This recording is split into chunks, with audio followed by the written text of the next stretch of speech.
Oi, sexto ano, tudo bem com vocês? Hoje nós vamos falar sobre as danças regionais brasileiras. Primeira informação que eu gostaria de dar para vocês é que lá no Classroom eu postei os links de todas essas danças para vocês apreciarem e poderem fazer a tarefa que é um roteiro sobre essas danças.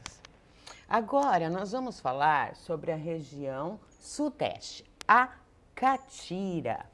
A catira, que também pode ser chamada de cateretê, é uma dança do folclore brasileiro, em que o ritmo musical é marcado pela batida dos pés e mãos dos dançarinos. De origem híbrida com influências indígenas, africanas e europeias, a catira ou o catira tem coreografia executada no Brasil, boiadeiros e lavradores, e pode ser formada por 6 a 10 componentes e mais uma dupla de violeiros que tocam e cantam a moda. É uma dança típica do interior do Brasil, principalmente nas áreas de influência da cultura sertaneja, Mato Grosso, Goiás, norte do Paraná, Minas Gerais, Espírito Santo, Mato Grosso do Sul, Tocantins e principalmente São Paulo. A coreografia da catira, apesar de parecer semelhante, varia bastante em determinados aspectos, havendo diferenças nítidas de uma região para outra. Normalmente é apresentada com 2 violeiros e 10 dançarinos. Aprecie a imagem da catira, vocês estão vendo os violeiros e os dançarinos. Agora, gente, nós vamos falar sobre a região norte, que é a dança carimbó. O carimbó é uma dança de roda típica do Nordeste do Pará, estado da região norte do Brasil, popular entre os nortistas e nordestinos. Também chamado de pau e corda, samba de roda do Marajó e baião típico de Marajó, o carimbó é marcado por movimentos giratórios. O nome faz referência ao curimbó, principal instrumento musical utilizado nessa manifestação folclórica. O curimbó é uma espécie de tambor tocado com as mãos, feito com um tronco escavado de forma manual, de forma a ficar oco. O carimbó do Pará foi trazido ao Brasil pelos escravos africanos.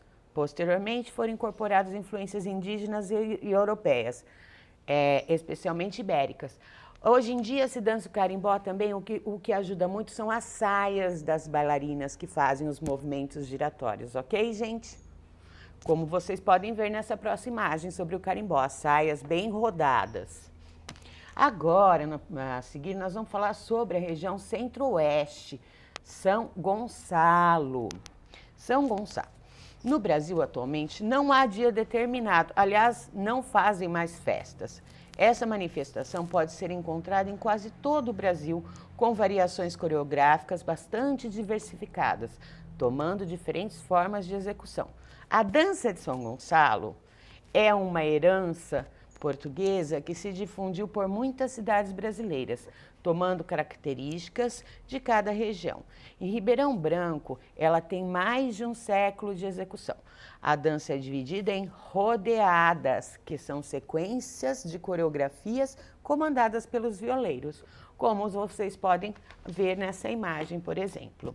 Agora nós vamos para a região Nordeste, falar do chachado. Chachado. Aqui é apresentado um pequeno documentário sobre a origem do chachado, tanto os passos quanto o figurino, que remetem aos cangaceiros.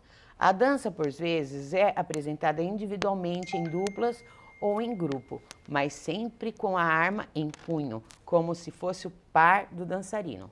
A coreografia é bem cênica, quase teatral, pois alguns passos parecem que os dançarinos estão preparando a terra para a plantação. Como podemos ver aqui, ó. Tá vendo? Vocês lembram de personagens de cangaceiros, ó, vestidos praticamente de cangaceiros, ok? Agora nós vamos falar sobre a região sul, a chimarrita. Diferente das demais danças, a chimarrita apresenta algo mais leve e tranquilo, como se os dançarinos estivessem fazendo a corte às damas. São passos mais contidos, delicados, a trilha sonora e é mais melódica. assim como o figurino remete ao período colonial. Podemos ver aqui um exemplo da chimarrita, com as saias também longas e os movimentos bem contidos e suaves. Aqui a gente tem as referências bibliográficas. E obrigada, gente. Até a próxima.